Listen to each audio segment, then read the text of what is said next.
Did you have a good Christmas? Absolutely. It was a great week and a half off. Yeah? Yeah, because you're a school nurse now, Yes. so you don't gotta do the old holiday work. No, and it's wonderful. It's glorious. You get summers off. I know That's a magical thing. I'm not saying I'm going to play a lot of golf this summer, but I'm going to play a lot of golf this summer. That's important. Yes. Did you get some records for Christmas? I got a few. Yeah. Yeah? What'd you get? I got some Ed Sheeran and some Neil Young. Yeah. Still holding out for my slip mat, but we'll see. An acrylic slip mat, I Yes. believe. Yep. Were you planning on getting the white one? Either a white one or a clear one if I can find it. I think the clear one would look nice with your turntable. Yeah, because I've got the clear acrylic tabletop for it too. Yeah, and I also have that, but I went with a black acrylic slip mat. I will say that it's very nice. Like it looks good, but it's really obvious when there's dirt on it. Mm-hmm. So that's a little annoying. I'm sure the white one would be even worse. Maybe not. I feel like a lot of my stuff that shows up on there is usually like light colored. So I feel like I have to clean it a lot. Also, I am one of those people who cleans my records before I play. So I feel like when I flip the record, if it's not completely dry, then it doesn't it stays moist underneath it, which is annoying because then I have to let the record sit out and dry basically before I put it back in the sleeve. Yeah, because we all know how crappy warped records are, and that moisture just makes it worse. Right, and that's why we use those rice paper sleeves to kind of minimize that. I just was playing a brand new record that I bought yesterday from the exclusive company before I came over here. And this was not a huge warp, but it definitely had like a wave on the end of it, and it caused a little bit of static initially, which was super more annoying. Often than not, my new records have a little bit of a warp. I do want to do a big shout out to I bought Jimi Hendrix. I believe it's Electric Ladyland. It's his second album. I might be wrong on the name there. It came with the rice paper sleeves. That's my favorite. I love it when that happens. Yeah, I was like, props to the Hendrix estate. Yeah. And that record was not warped even in the slightest bit, either of the LPs in it. I wonder why. Yeah, I'm like, Jimi Hendrix is iconic. His stuff better be in good shape. Absolutely. And I'd say, too, like the Beatles stuff's never warped when I got it. That's true. That's very true. They stress quality with their stuff. I might have to rethink my estimation of my records this year because since our last episode, I got somewhere. Cause I think was I at 500? I think you were just over 500. Yeah, like 520 something maybe somewhere around there. I'm approaching 530 at this point, and I have a couple inbound. I think I'm up to 310, getting closer to 315 with a few on the way. Yeah, so I'm thinking that might not be a good estimate for me, but we'll see. I don't want to say I called that, but I was trying to be optimistic about myself, and actually my numbers might go through the roof just because I may be inheriting a considerably large record collection from a family member. And then we will start our store. Maybe. But, there's something to be said about doing this because we love it and not doing it because it's work. For sure. Yeah. Speaking of work, we should probably start this show. Yeah, I suppose. Making my way downtown, walking fast, faces passing, I'm homebound.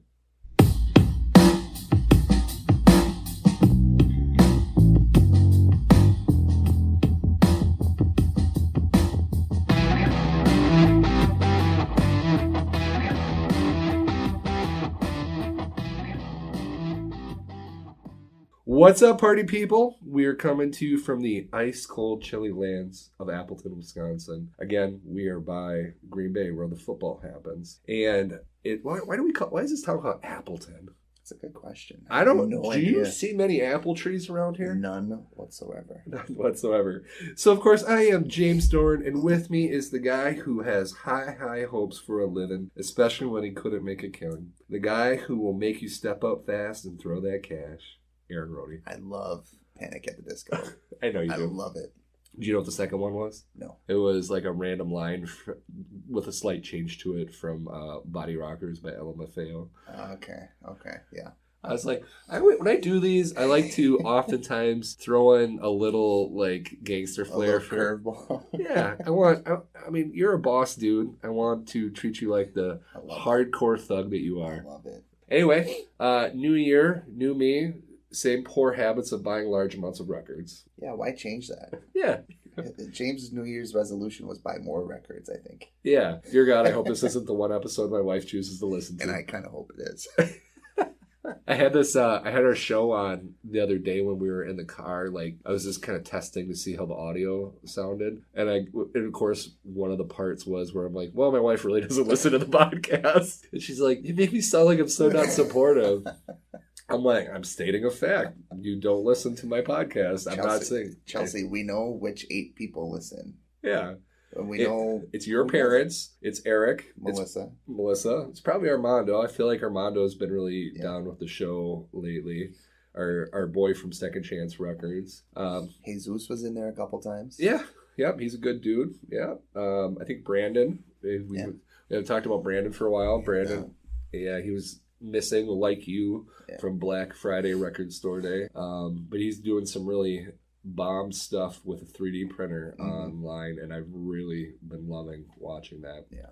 So anyway, how's work been? It's been stressful. Yeah.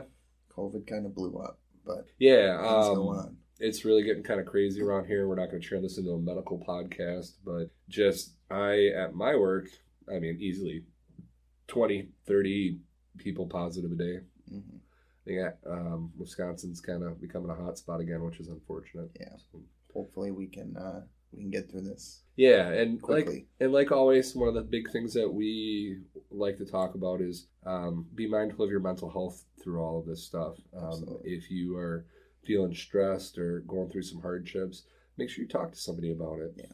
We love and know that everybody is feeling that same stress right now. Yeah, you're not alone. James and I just had this conversation that COVID is throwing a wrench in everybody's plans right now. Yeah, check in on your loved ones. If you got somebody that you know is a little more prone to depression and so on, just check in with them. Yep. See how they're doing. Yeah, you don't need to harass them. Even if you want to reach out to us. Yeah, that's what we're here for.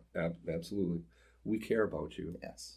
So we got a action-packed show for you. Tons of explosions. The kind of explosions where you don't look back when they're going on. Like the Dark Knight. Yes, like the Dark Knight. So we're going to talk about Crosley record players, such a taboo subject. We are going to do our reviews of our new records. Aaron's got a historical piece, but I don't want to spoil that for him. It'll knock your socks off. That's right. It's been a while since we've done any kind of teaching, so we thought that, it's a good time to do that today. Yeah. So new year, new us. Nah, we're not that different. So let's talk about Crosleys.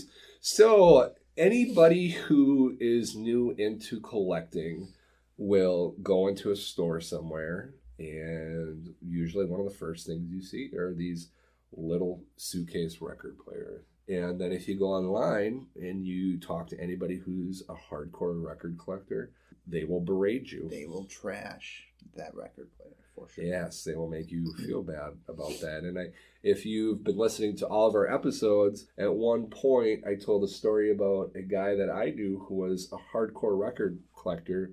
More than 10 years ago, I bought one of those cheaper record players. Wasn't the suitcase style, but it wasn't one much more advanced than that.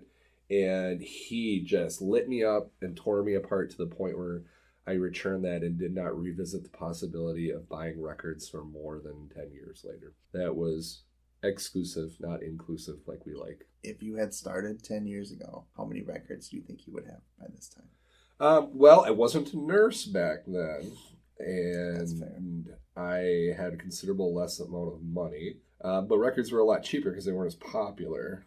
So I probably would have a fair amount of records and probably wouldn't have spent as much money as I do. So I'd probably still have a lot, I would think. Would you be at the 1,000 mark, you think? Over 1,000? I don't think so. No. I don't think, based on what I was doing. Plus, back then I was still I was working at GameStop still, and I was collecting a lot of games. Yeah. Or maybe that would have pulled me away from the games and I would have spent more money on that. Yeah. So, but anyway, so Crosley's got a rich history, and honestly, when I was doing the research on them, talking about the old Crosley, not the current incarnation of it, a lot of it centered around a gentleman by the name of Powell Crosley Jr., born in 1886. This guy was an incredible inventor and kind of a visionary in a lot of ways.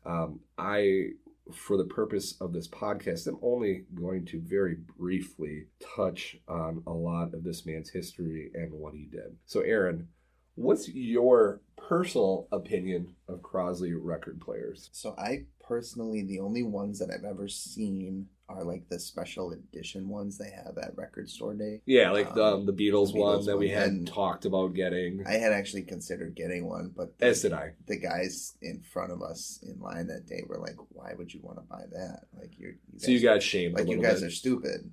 And they had 3 or 4, maybe even 5 of them there, which I wasn't expecting them to really have any. Just to be clear, we weren't planning on using them. We were like, they just looked cool. It was going to be a display piece, essentially. And ultimately, the only thing that stopped me from getting it was that particular Record Store Day. I was already going to spend a lot of money. Right. And I'm like, this would put me close to $500. Like, I can't. I guess, yeah, right. I can't. Pump the brakes a little bit. I did. It was a want, not a need.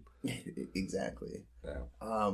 But I don't know much about the players. The only ones that I really know of are the suitcase ones that you kind of mentioned already. And like you said, everybody trashes them online. Yeah, I mean, honestly, there's a huge cross section of young people, I would say in their 20s and younger, who do a lot of YouTube videos, either reviewing them or playing them. And I think the large amount of people who buy these are typically younger people. Yeah, and that's probably fair. I know one big complaint that a lot of people have is that they can sometimes damage your records because they aren't, I don't know if they're not made as well as some of the other ones, or they're just not as, I don't know if gentle is the right word, but they're not as capable of playing your records as, the higher end ones would be, but that's one of the major complaints that I know of. Some people are vicious about Crosley's. Very much so. And Crosley's not the inventor of these suitcase record players. Right. There are other models, but they use the same basic technology with that. And going into this, before I did all my research, and granted, it's not by any means super extensive research, my impression too was generally on the skeptical side and poorer. Right. And I do want to say that several months ago, like middle to late of next year, I did try to reach out to Crosley to try to get some information from them about their record players. They straight up ignored my message. I said that I was doing a podcast, and I was straight with them. I said, I want to, hear your side of the story, basically, and I want to have an objective view. And I sent it to their media department, nothing. Yeah. So... Which is unfortunate. Which is unfortunate because I wanted to speak on your behalf. Right. Anyway, moving on. So Crosley Cars, let's talk about them first. They were a small American company manufacturing subcompact cars, bordering on microcars. They were active in Cincinnati, Ohio from 1939 to 1952. They were interrupted by World War II. They actually had several firsts in American history. They were the first affordable mass market car with an overhead camshaft, which was built in 1946. Now, I don't know a ton about cars, but that sounds pretty important to me. Right. So they were the first to use the term sport utility in 1947 and 1948 for their model convertible wagon. They were the first American cars to be fitted with four-wheel caliper disc brakes. That's huge. I was going to say that the sport utility thing is kind of huge too, because you drive around America anywhere, and I think SUVs kind of outnumber traditional cars. Right, and pretty heavily. And these disc brakes, like, that's a game changer for cars. Yeah, especially in crappy climates like us. Yes. They were the first post-war American sports car with the Hot Shot in 1949. That's awesome. Yeah, so that tells me, like, they beat Ford, they beat Chevy. That's cool. Mm-hmm. Americans love sports cars. Right. All right. So I'm not really sure, how this all correlates to the radio company. From my understanding, there was some overlap, which you're going to hear in a minute. The original incarnation of Crosley radios was 1921 to 1956 in Louisville, Kentucky. The original brand was discontinued by its parent company, Avio, in 1956 due to declining radio sales. As the story goes, the gentleman that I mentioned earlier, Powell Crosley, his son wanted a radio. Keep in mind, this was fairly new technology at the time, and nobody had TVs. So this was probably a pretty major source of entertainment. I was going to say, this would probably be replacing what most of us use as TVs at this point. Right. And then as it goes, apparently when he went to the store, the radios were $130. Which back then this is like the early 1900s. That's a lot of money. So instead, he bought a book on how to make radios. Wow, that is super resourceful. Yeah. That's awesome. He built one, and a lot of things happened at this point. He realized that in the Ohio area where he was, they really didn't have a lot of radio towers. They didn't have a lot of radio stations. So he actually got a license to broadcast via radio, and he did so out of his house. His first call sign was 8CR. That's awesome. Yeah, that's cool. I thought that was pretty cool. We'll have to talk to Armando about that one. Right. That's cool. I was like, oh, that's cute. No, he didn't use that for super long. Eventually, he got a W call sign. There are a lot of iterations. He built a tower. He got a bigger tower, moved into a building. Things kept spiraling and getting bigger and bigger. And essentially, he became a pioneer in broadcasting radio and really built a large portion of the cross section of radio in the Ohio area. Like in this area, he was super impactful, and that was pretty big. And I just don't want to understate this. He did a lot.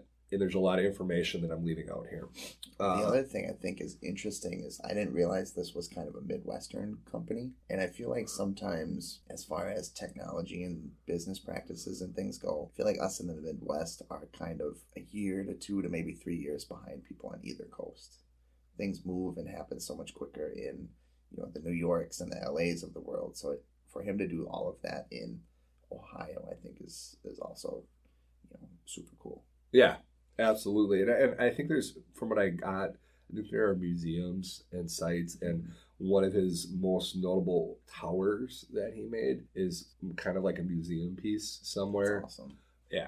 And it had a really interesting shape that I can't do justice to. So I would check that out if you got time later on. So kind of advancing things with that. So along with the infrastructure growing, the need for radios grew. So this kind of is one of those first aha moments when it comes to these turntables. His goal from day one was to make affordable radios. And it sounds like he was right there. Right. So, that kind of goes into we have affordable tables. I was going to say, you think about their turntables now, and it's a good starter table for a lot of people. Right. He was very successful at the time and would eventually have one of the largest radio manufacturers in the country. It's not surprising. Does not surprise me. All right, so let's jump forward. So as we mentioned earlier, the company eventually folded on its own. So the tables, so Crosley turntables. So the claims generally are poor sound quality, poorly made, and will damage your records. All right, so at this point in the conversation, here are some facts. You can easily find them. You go into your mom and pop record stores, a lot of them will have it. They're going to have a few there. Walmarts, Targets, who are all selling large amounts of records. My dad was actually impressed. So the record they got me for Christmas came from, I believe it was Best Buy or Target. It was one of them. But he was kind of impressed that all these other retailers are starting to sell them now too. Right. And then you got people like Walmart that are actually having their own pressings. Yeah. And Target gets a lot of exclusive colors and stuff too. Right. Right. So I did some digging on my own. So on the Crosley website as of yesterday, they have 74 different types of record players, which is a lot. The prices varied from $69.95 for these suitcase-style record players all the way up to $469.95, and that it was for one of their higher end tables with speakers. I was gonna say, and that's still compared to other setups, not that much. No. Like our U turntables weren't far off from that. Right, I got a pretty high end, like I got really all the bells and whistles on my table with the exception of the needle, and that's not much different than what I paid for just my turntable. Right. On the same site, they sell phones, like rotary phones, but they're retro style. They sell jukeboxes. I was a little shocked by that. I always wanted to get a jukebox to have at my house. Me too. That's been a goal. They actually look like the Wurlitzers, like where they light up and stuff like that. Like, I don't know that if I were going to spend money on a jukebox, I'd buy one of theirs. Right. But it was still pretty cool. Mm-hmm. So I did watch a few videos. So I don't imagine a lot of this information has changed, even though some of these videos were a little old. So breaking down these Crosley record players, many of them do 3 speeds. They have 33.5, they have 45, and they have 78. They even come with the 45 adapters, which, say, for example, our record players didn't. Also, these are levers, which, as Aaron and I have said, one of our major gripes is the way we have to change our belts on our U-turn orbits. Yep. Even with the suitcase, comes with modest speakers.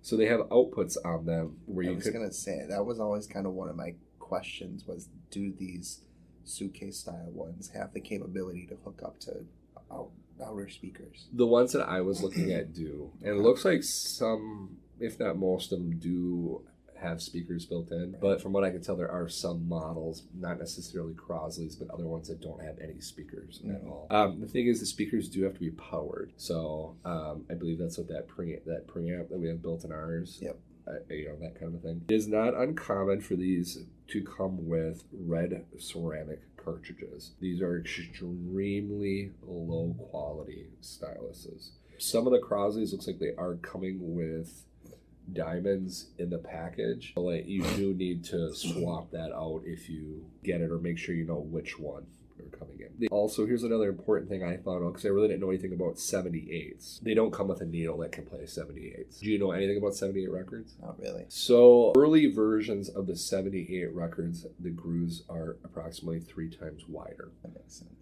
So you would need a 3mm stylus for that. And they do make them for these Crosley players. Right. It just doesn't come with it. I was gonna say, and they can't be super common either. No, and they're colored differently to distinguish that. It is needing to be mentioned though that some of the later 78s in like the 1960s, they changed to a standard size stylus. Sure. So, but if you got like a really early one, like you find it in a family member's basement or something, you gotta won't be able to play it. Right, and it'll sound really staticky and dirty, is what it'll sound like. Yeah. So when we looked at the play, one of the things I noticed was they have an auto stop feature. So essentially, when the tone arm hits the center of the record where the grooves stop, the record player just shuts off. What do you think about that? I don't mind that actually.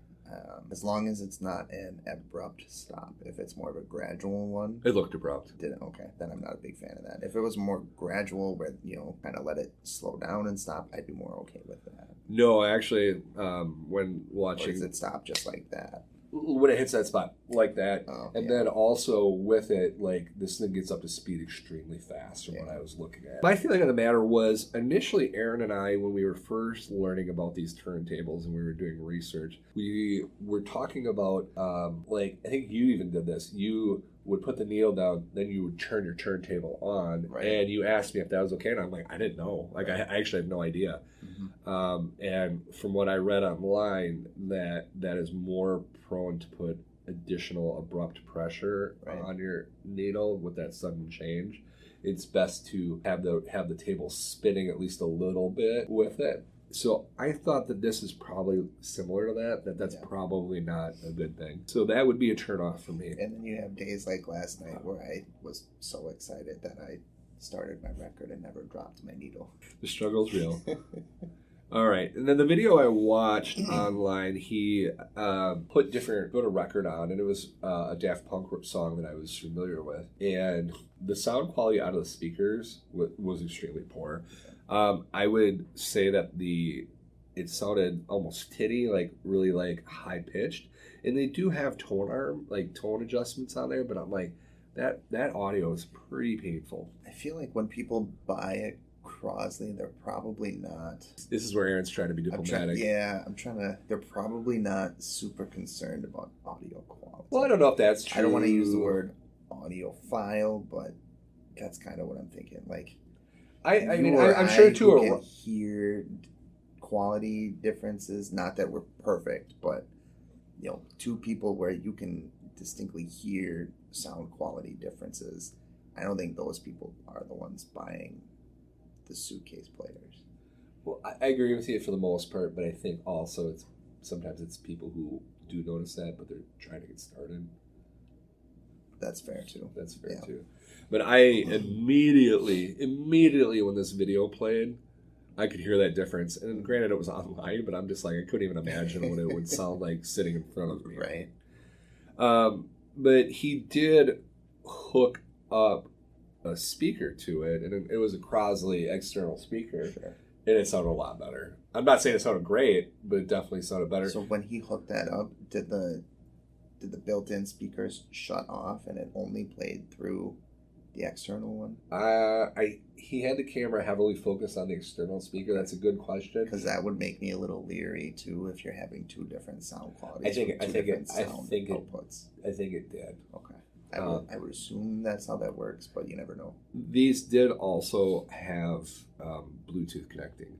He hardwired that speaker in, but apparently you can do Bluetooth speakers. I'm not a big fan. I tried Bluetoothing the speakers that I have with my table, and it sounds so much better hardwired in. Yeah, analog is better in my opinion as well.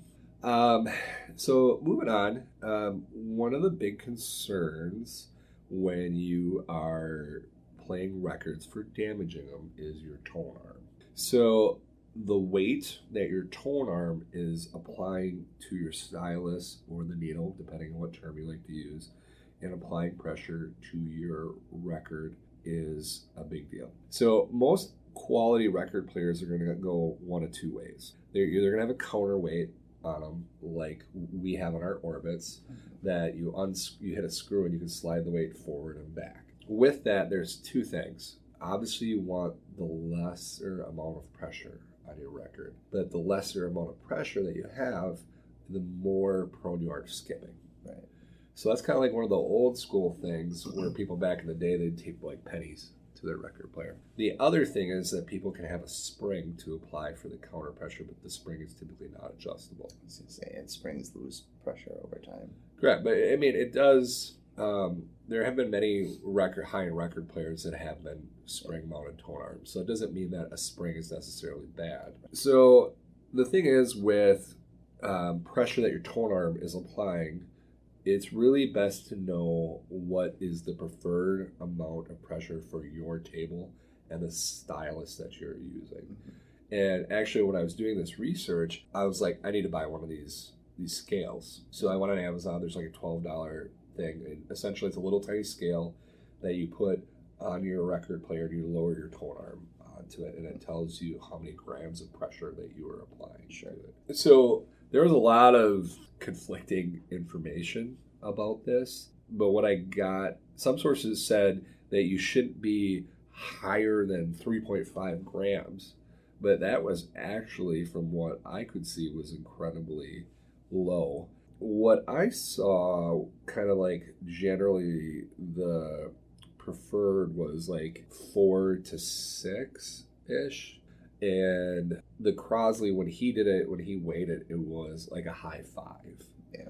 So it was the high end of like high end of the normal weight. I wonder if that's different for different weighted records too, like 180 gram versus 200 gram versus whatever the standard was from back in the day. Well, he actually pulled up documents from these old school record players, and they were actually saying like they wanted you to be playing at a 6 grams. Sure. Okay. So like, which is high from this thing.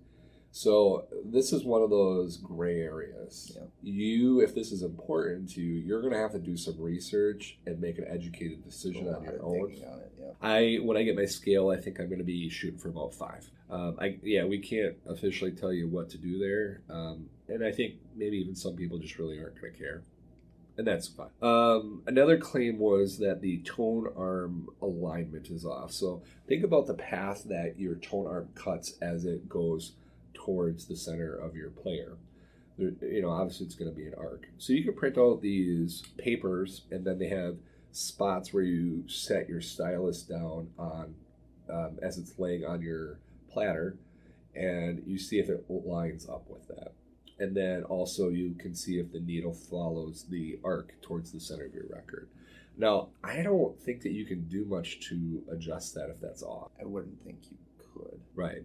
So actually, when he did this with the Crosley, it was very minimally off. Cruises are belt driven. If you listen to one of our earlier episodes, you typically have belt driven or direct drive motors. Looking at the bottom of this, he took the belt off.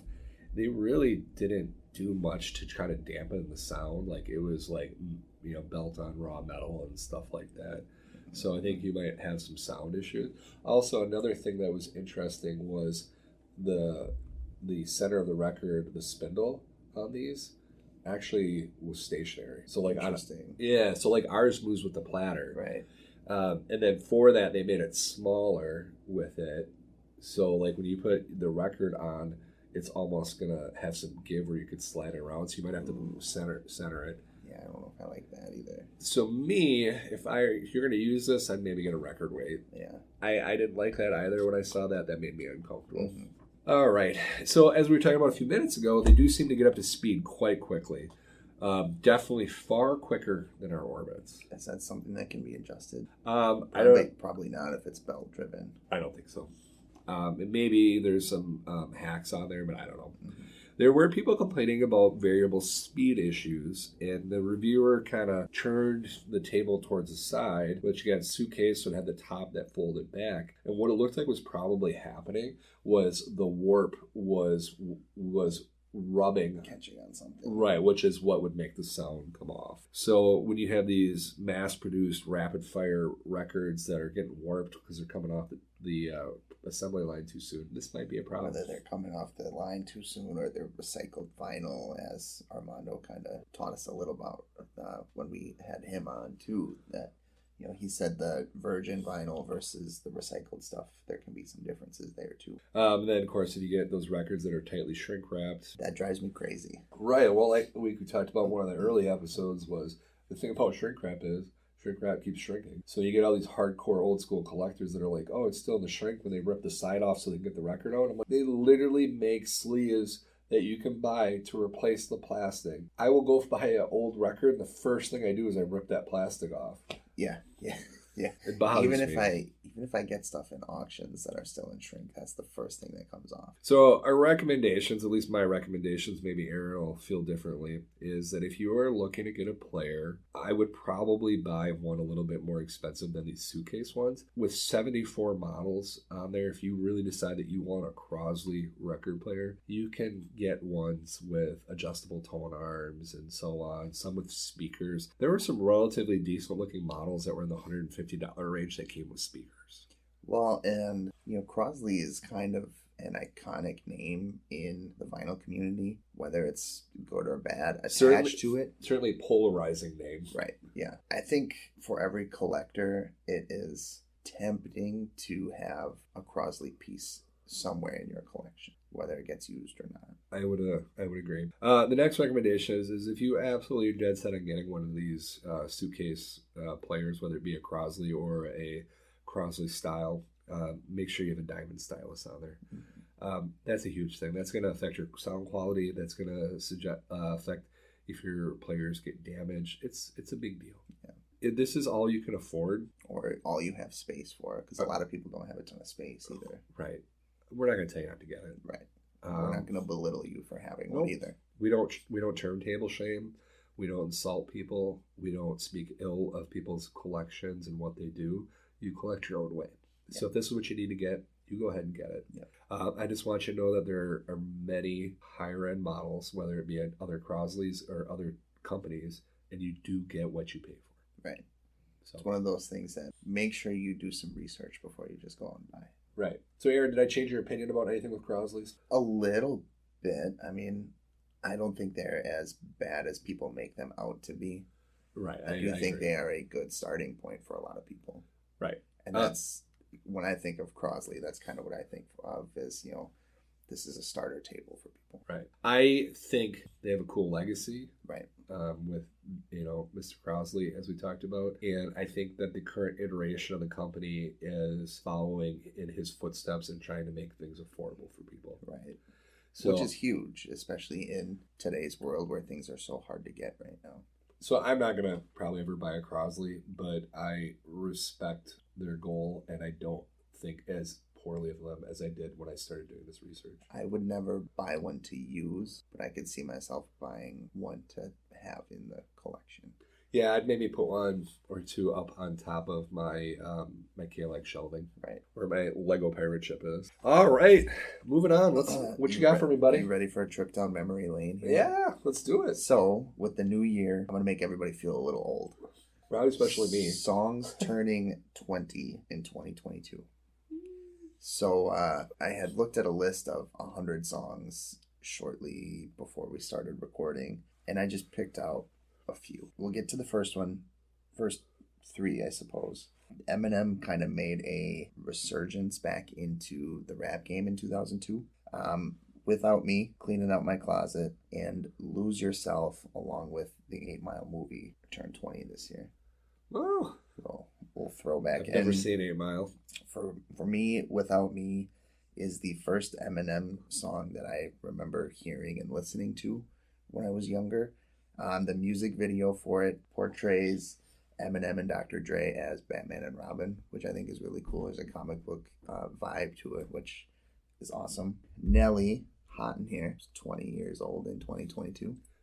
That was not the album I reviewed, right? It is not. It's the song that Chance the Rapper sang. Yeah. In a country style. Let's talk about that for a brief That's my second. jam. So last night I was texting Aaron. I was watching on Hulu Jimmy Fallon's That's My Jam, and Chance the Rapper was on there, which is one of Aaron's favorites. I fangirled a little bit. Yeah, and they were doing a challenge, and he ended up having to sing Nelly's Hot in Here in a country rock format, and he just slayed it. Killed it. And I was impressed. The most disappointing about that episode was the last challenge.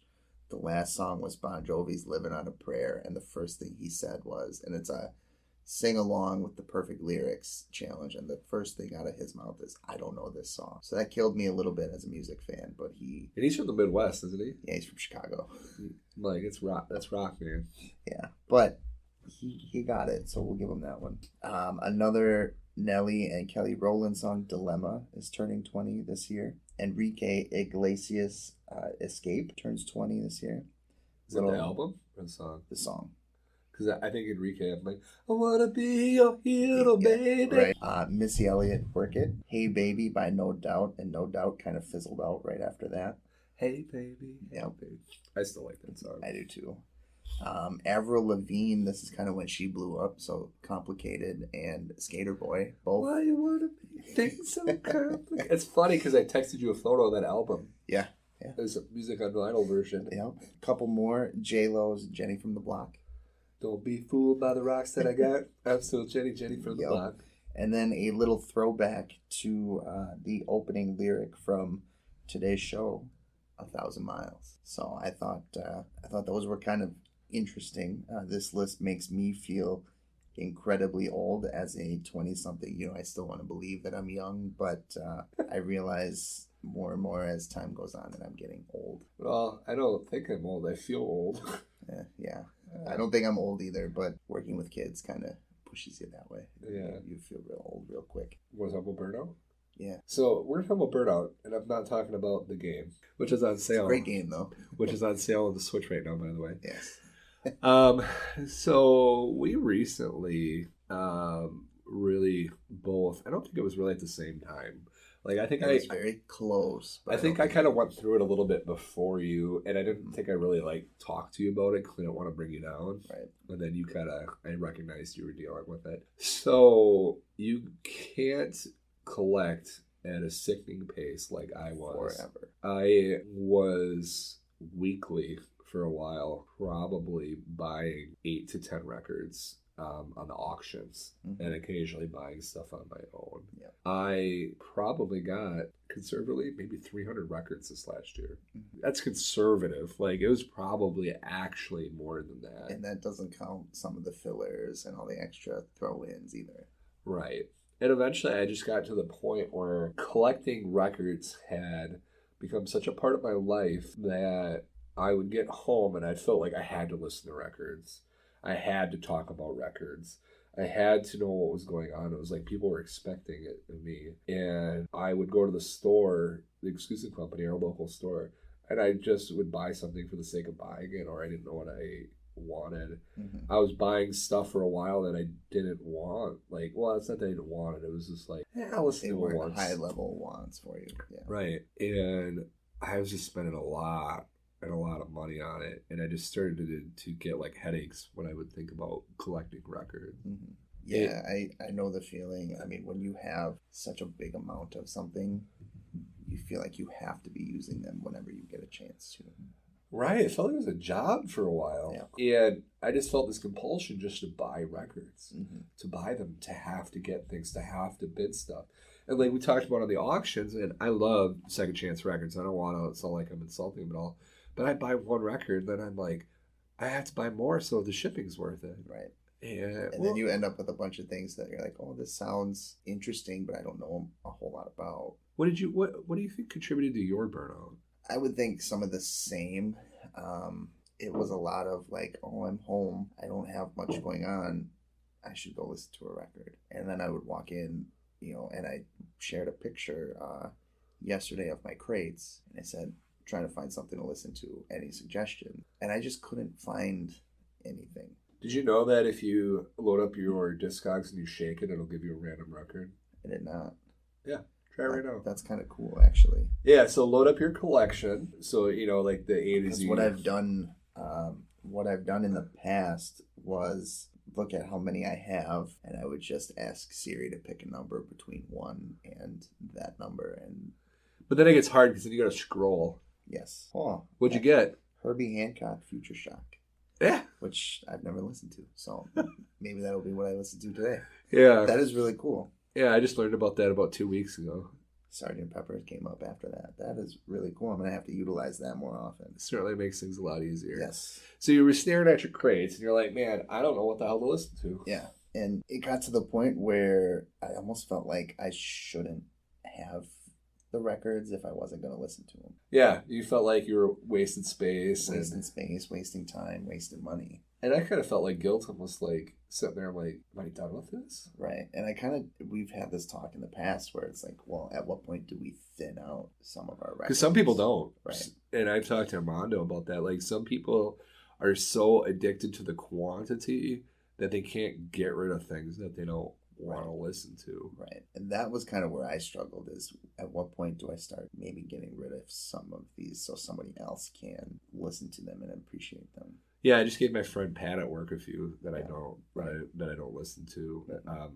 Have you purged it all? I have not. Are you thinking about it? Soon. Are you worried that your dad's going to get mad at you? I don't want to say mad, but yes and no. But you're going to keep the banjo music, right? Oh, I have to. The banjo and the and all the polkas. Yeah, and Jim's Wham record and Jim's Madonna record.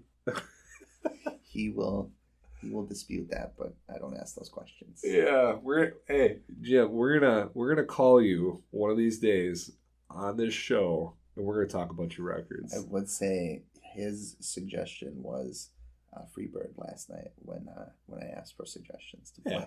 Did you play it? No, I didn't. Did you play the Wham that I suggested? No.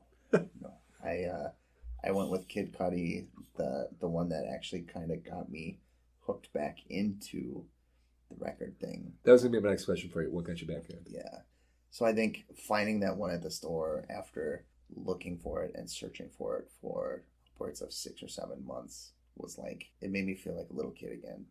I think that's what did it for me was purging out some of the stuff that I won't play. I still have a couple in there where I'm like borderline. I put them on and I'm like, I might listen to this. I don't hate it, but I don't think that I'm at like the purest I could be at the moment. But it definitely got rid of a lot of trash. Well, and I think both of us have become better at setting limits for ourselves instead of going to the store and, you know, expecting to buy one or two and coming out with 6.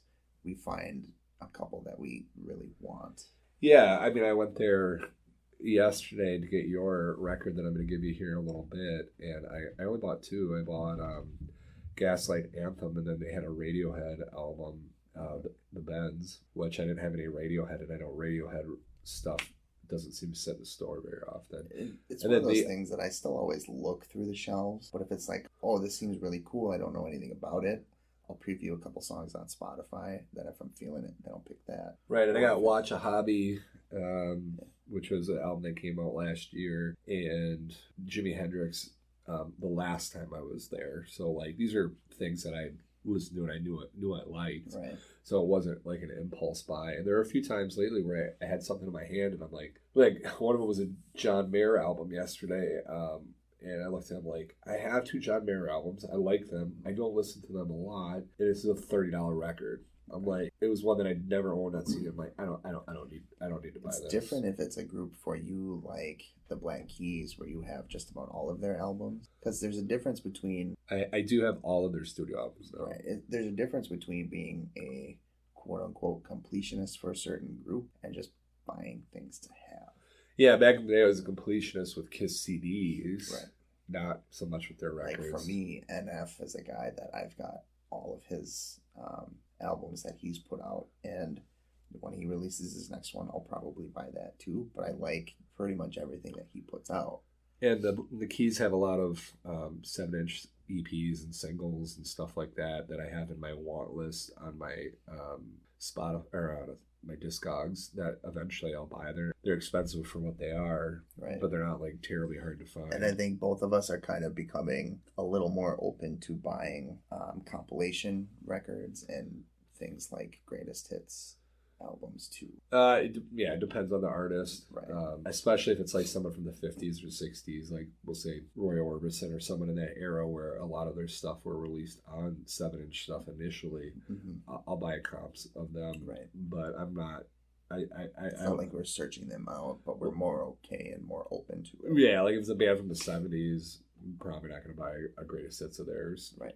You know, just because I like them too much. It was just getting those 1 or 2 records and reminding myself of why I collect and what I like and what it's important to me that got me back on track. Well, that was the other thing. Knowing that you were kind of feeling the same thing helped my mindset with it too. And it was like, you know, that's okay. Some days I go home and I don't want to listen to a record. Yeah, and I said that to you. I said, that's normal. I think you've said that to me a couple of times now. Yeah, you were spiraling a little bit. I'm not going to lie. But I didn't judge you for it. I've always been one of those. And I backed off a little bit, like, from talking about it with you. And I've always been one of those guys that when I find something I like, I hit it so hard right at the beginning.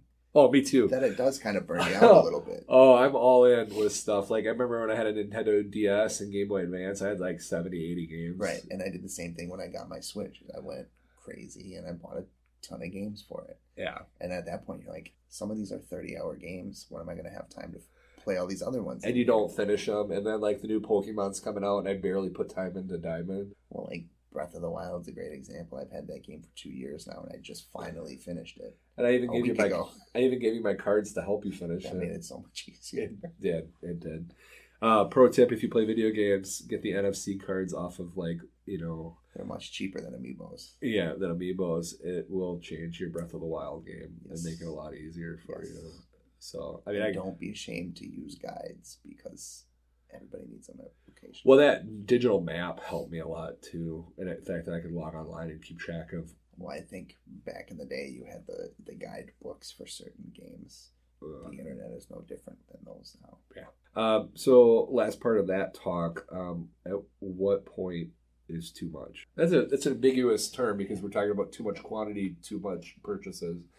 I think quantity wise, if you get to the point where you don't have space and like you are just straight up forgetting why you even have certain records, I think that's too much. Mm-hmm. If it's all you think about, if it's all that your brain goes to all the time, I think you might be addicted. Yeah, I do too. How much is too much? I agree with you on, make sure you've got the space to keep all these things and keep them appropriately and not just shove them in boxes and crates and damage them. If you can go an extended period of time, and that definition is different for everybody, and not find something that you genuinely enjoy listening to, then I think you've hit the point where you're at the too much point.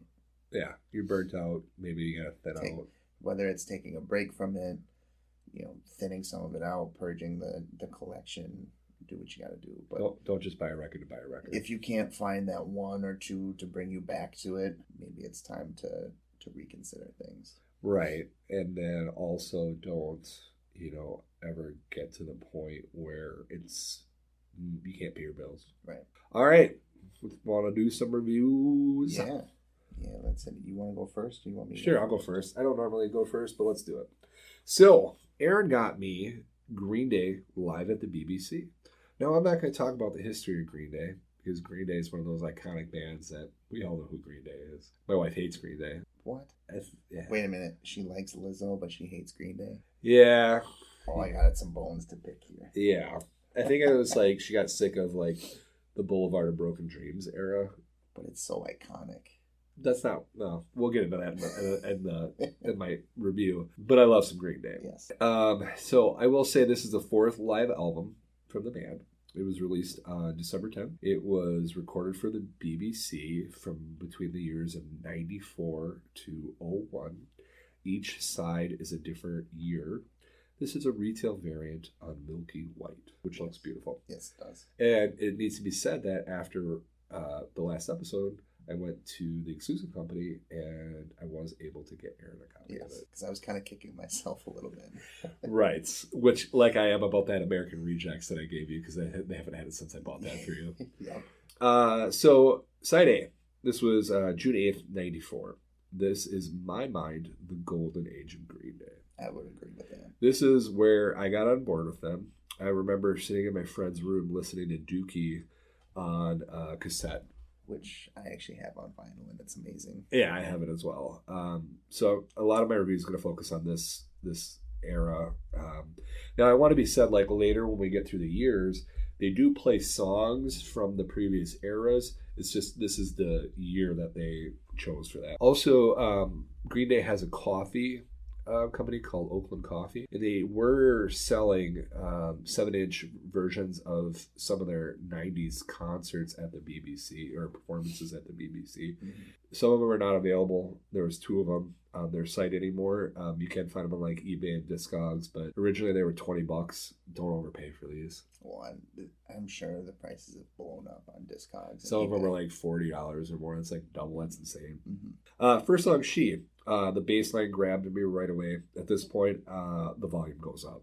Like I turn the volume up. Same thing. None of the energy is lost in this song. Billy Joel easily sounds as good as he does on the studio album. This would have been recorded very early in their career. This is kind of one of those that makes you go, wow, these guys sound so good live. Right, and I've heard good things about their concerts. Like they pull people up on stage, they let their fans play the guitar. Billy runs around like a crazy man. I would say that this is another one that kind of got me excited about records again too, finding this one. Yeah, I just, and I talk about it in the review, so I may bring this up again. The thing that just blew my mind is a couple things. Billy Joel, this entire album sounds like he does it on their records. Yes, he does. And not every artist can do that. No. And I know that that's not the only way he sings, because I have him and Norah Jones doing Everly Brothers, and he sings with a very clean, traditional, normal voice. Mm-hmm. So, like, he does do other things. He's a talented guy, for sure. Yes. Mike and Trey, the bassist and drummer, I think that they're some of the best. Just hands down. They're consistent. They're organized. They're structured. What they do it well. Yeah. All right, moving on. So, track number 2, When I Come Around. I was surprised. This song actually sounded a little less full than it did on the album, but it wasn't bad. It actually made the song sound more genuine to me. Trey's drumming was on point. He just absolutely killed it. He's, just an absolute powerhouse. Billy keeps his angsty tremor in his voice, which I love. Basket Case, of course, from Dookie. The guitar kicks in, and I'm right back in 8th grade. I actually think Billy's voice sounds better in this version than he does in the studio album. Not one drop of energy is lost in this voice. And the vocal harmonizing is done so well, considering that this is just 3 guys. It really speaks to their talent. 2000 Light Years Away, I want to call out Mike Dirt's bass work. I think it's top notch. He really shined on this track. Side B, we jump to November 3rd of 1996. This is a 2-year jump. At no doubt do they probably have a couple world tours under their belt at this point. Track 5, Geek Stink Breath. The guitar is loud and heavy. The vocals are more punk and lazy. Billy mumbles a lot, which is appropriate because that's the type of music they make. Yep. It's right for their genre. And then, as always, they know what they're doing. They're doing it well. I do love the song, but it was not my favorite song. I wouldn't probably be able to sing this song on its own. I would either. Brain Stew / Jaded. This, of course, grabbed me, brought me back to the 90s. They had these slow power chord progressions, which reminded me a lot of like the angst of high school myself, trying to figure things out. Like the song says, on my own, here we go.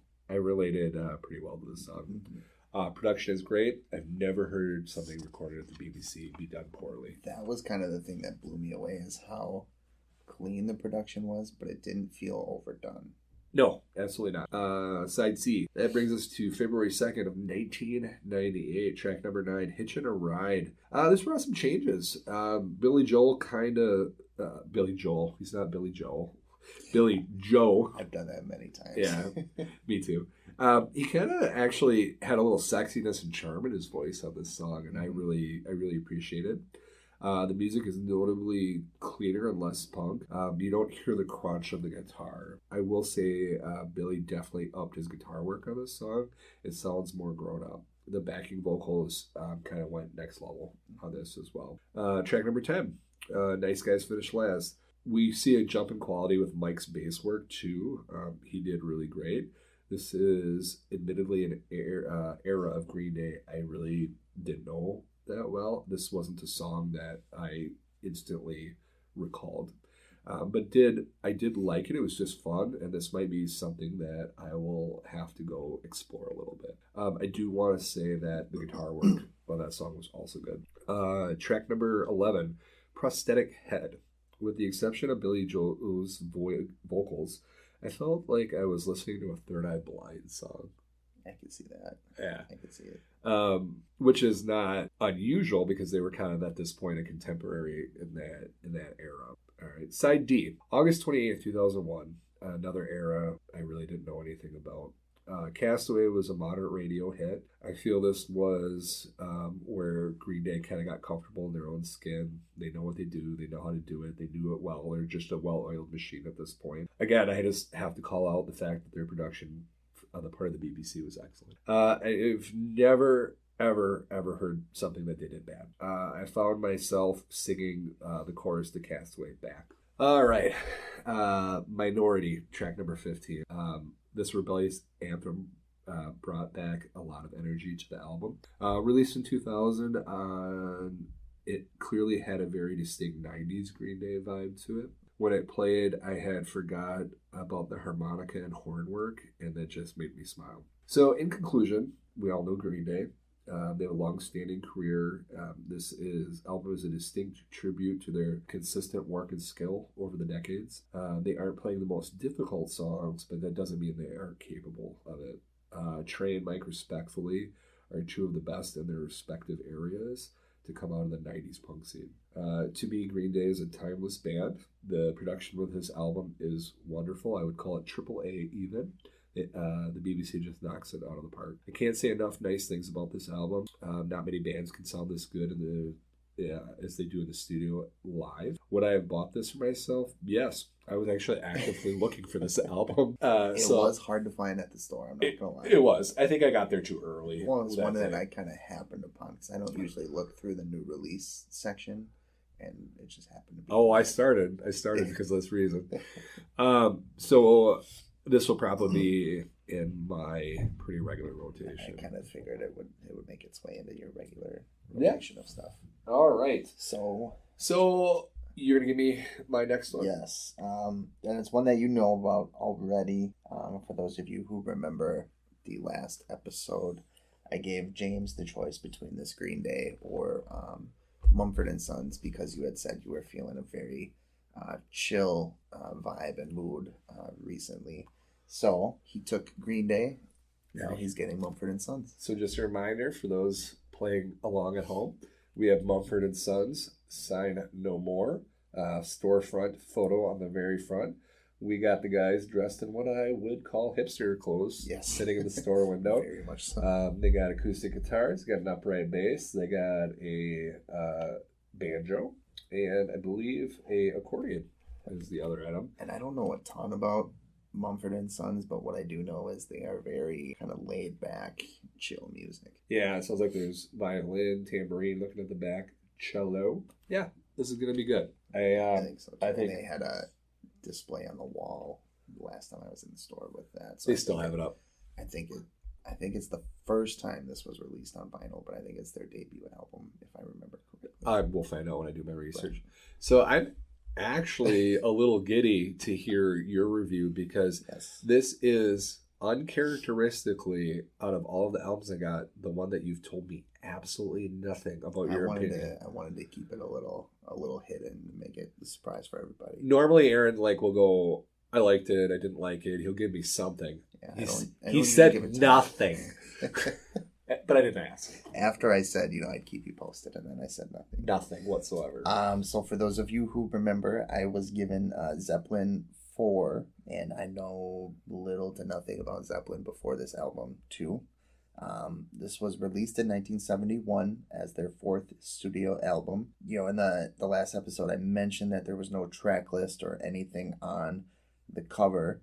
And apparently, from what I read, this was a group decision made by the band after Led Zeppelin 3 got quote-unquote lukewarm reviews. So they wanted this album to be untitled and be represented by 4 symbols that were chosen by the band members. My guess is to keep any bias or any preconceived notions about the album hidden and kind of squash those before anybody got a chance to review it. That was kind of cool to learn about. So this album punches you right in the face at the beginning with Black Dog. What did I tell you? I said don't put this on the turntable when you need to be quiet. I will say I listened to this in the middle of the day and it was fairly loud. It was shaking the speakers a little bit. Good. So, it makes me happy to know that you listened to this correctly. Yes. This song is of course iconic because of the riff and the overall guitar work. I loved it. This one I had heard before. I just didn't really know it was Zeppelin. So on to Rock and Roll. I feel like this is another iconic song. It's one of those that I could never put my finger on who it was or where it came from, but I feel like it's in so many different movies, commercials, and TV shows that you can't really hide from it. This is kind of where I started to think that, I probably knew more songs from this album and the group than I really thought I did. You get more of the awesome guitar. It's fast-paced, it's upbeat overall, and it's honestly just fun. This to me is how rock music is meant to be. Yeah. And that's exactly what it is. The Battle of Evermore starts in a much different way. You're hit with the acoustic guitar sound rather than the heavy in-your-face guitar. And it's like the song was done kind of an octave higher than everything else, which is different, but it fits weirdly well. I mean, it sounds like from what you told me about the history, they had something to prove. Yeah, and that's kind of what it was. And from what I read, this was the band kind of saying F you to all the critics who gave Zeppelin 3 a poor review. And this gave them, the band, a way to write songs and record songs in different styles and genres to put on one album. Now comes Stairway to Heaven. What did you tell me about Stairway to Heaven, buddy? So I admitted to James that I have never listened all the way through to Stairway to Heaven before. And for me, from my background, I think I prefaced it with, do you want to hear something really disappointing and embarrassing? Yeah. That was hard to hear. I kind of thought it would be, but I had to share it. And I wasn't going to keep that a secret. I was going to mention that. It's actually very refreshing to me to hear the flute present in the rock music of this time. As a guy who played the flute back in high school and middle school, it's awesome anytime I hear that. Yeah. I really enjoy that. Of course, this is another slow song and a long one as well. The cool thing here is it doesn't sound like 2 or 3 songs smashed together to make one long song. Sometimes when groups set out to make a longer song, you mentioned one on the Fish album that kind of just doesn't fit. It doesn't flow very well from one to the other. This is the complete opposite. It flows extremely well from section to section with appropriate tempo changes and has everything that a great song should. The guitar solo around the 6-minute mark is just simply awesome. I loved it. Loved every second of it. It's biblical in a way. Yes. To me, it's hard to make an album where you have an 8-minute or give or take song that isn't at the end of the album. So I think that is kind of a gutsy move on the band's part to throw that in at this point in the album. I will say it does end the first side of the record. Right. So I think that helps as well. This is not the case here. Stairway ends on such a high note with the fast section being at the end too, where you still have enough energy left to get through the rest of the album as well. I will say the song 4 Sticks felt a little too drawn out and repetitive to me. It wasn't my favorite one on the album. Is really the only song that I didn't feel quite fit with the rest of them there. But you get that with any album. Right. The song Going to California slows things down again. It also shows the range of the band. So at the start, you get the kick you in the head, punch you in the face songs. Then they hit you with more of an acoustic ballad toward the end of the album, which was really cool. I kind of felt the same way about When the Levee Breaks as I did with 4 Sticks, but going back and re-listening to it, I kind of changed my tune on that. That is a love song, When the Levee Breaks. I also do in this one hear things that probably inspired groups like Linkin Park and Limp Bizkit with kind of like the rap rock kind of stuff, and you can kind of feel it transitioning kind of that way, which I thought was really cool. I will probably have to go back and listen to see if I can hear that, Yeah. what you're talking about. So this is definitely a great album. I can see why it's one of their best and considered one of the best rock albums of all time. I also feel like the majority of these songs have been featured in movies, TV shows, video games, commercials, whatever, since it released, which just speaks to how iconic things are. When you can still pull songs from 40 years ago, 50 years ago back into things that are happening in the pop scene today, you've made an impact, which is awesome. Tenacious D has a song called, I think it's the greatest song ever written. It's essentially a tribute to Stairway to Heaven. Yeah, and I do love Tenacious D just because they're funny. For the normal questions we always ask, is this something I would have bought for myself? Honestly, I don't think so.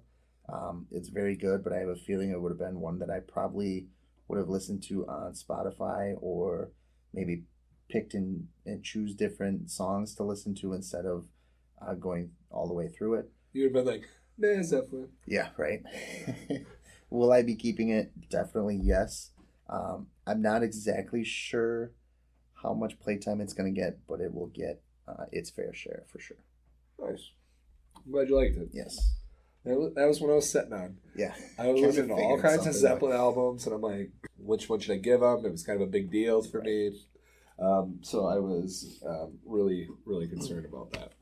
All right. So we're an honest guys. So I'm going to say this album I'm giving to Aaron right now, it was steered heavily by him. Well, yeah, and it's one that I've been kind of looking for Yeah. a while. So too. we're not going to play it safe next time.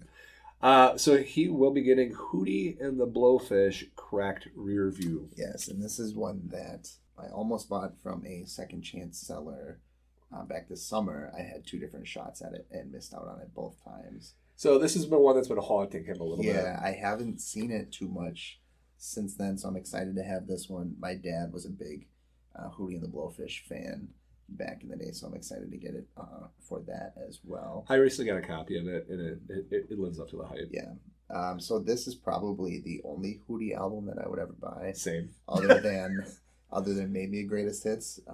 But yes, I don't know much about it, but it's got "Let Her Cry," "Only Want to Be with You," and "Hold My Hand" on there. Of course, those are the ones that And I'm everybody going to knows. sing all of those at your wedding. So will I. So it's okay. On the front, it's got a different collage. It's kind of ominous looking. I'm not gonna lie. This Yeah, looks like I would agree with that. kind of looks like a '90s horrors movie on the front cover with all the different pictures.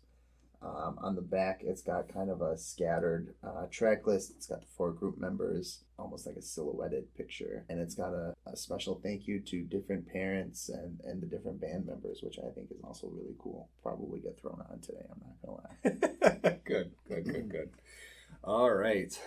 So, one more piece of business we got to address. Yes. So, we've been throwing each other some softballs lately and giving each other opportunity to voice what we would like for our picks, which is good because we don't ever want to feel like we're getting stuff we don't like. So next time we want to mix it up a little bit, and some of the ideas that we propose is picking a particular genre of music, whether it be rock, reggae, rap, hip-hop, country music, live albums, any number of things. Or the other option for it was soundtracks as well. Admittedly, I gave you my number one soundtrack pick With Baby Driver. with Baby Driver the other day. So we need to pick what, because we got to talk about it ahead of time. Right. So we got to pick what we want to do so we know when we go. But do you have any strong feelings? I think we should pick something that neither of us are super comfortable with. Okay. So no rap, hip hop, or Classic rock. So one of my thoughts was reggae, because neither of us are super familiar with that. But I know that leaves limited options. It does. It's like, my mind, I'm like, Bob Marley or one of his kids. Right. So that was one of my thoughts. Otherwise, I want to say country, but you're not a big country guy. I do, no. You're not a big modern country guy. I'm not a modern country guy. I like classic country, and I like alt country, which is modern. Yeah. So my feelings on the matter would either be country album, a soundtrack. I'm open to reggae or a live album because Right. you said I didn't even think a live album. because you said that you don't feel like there's a lot of good live albums. Right. But live album, if we do that, we gotta remove the restrictions. Correct. How about, I mean, how about we do live? Because that intrigues me. Yeah. Yeah. I'm good with live albums if you are. Yeah. Okay. I'm okay with live album. Live album. No genre restrictions. No genre restrictions. Okay. Right. I'm gonna put some time in it because Yeah, I was gonna say this is gonna be one that we're gonna have to think out a little bit. exactly. Yeah. And I'm gonna have to. I'm just gonna tell you this shit. I'm not gonna go with the obvious one for me. I'm not gonna buy you Kiss. I'm not gonna buy you Kiss Alive. Just so because I know that because I talked to you about how that's an amazing live album. Right. But I'm not gonna buy that to you because that would be the safe, easy way. And I will make sure that I have Discogs fully updated so we can look at each other's lists and make sure we don't get repeats. Right, and I have one loosely in mind that's in my heavy rotation that I have, but I'm gonna think about it. I'm not gonna. Right. Maybe I'll get you a live reggae album. That might be kind of awesome. I'm not gonna lie. Could be. It could be. As long as the smoke clouds also roll into my room. We love Jamaica. All right, well, kids, I don't know how time-wise this is going to play out, but it feels like it was one of our longer episodes. It was. We are a little over an hour, but that's okay. Yeah, that's all right. It's all good. Yeah. All right, so that's going to be it for us today. We are going to be signing off, and one of the most important things that I want to say to you is thank you for coming back time and time again. Absolutely. We hope to spend a year with you again. Mm-hmm. And always remember, there's always more vinyl. There's always more vinyl. Thank you.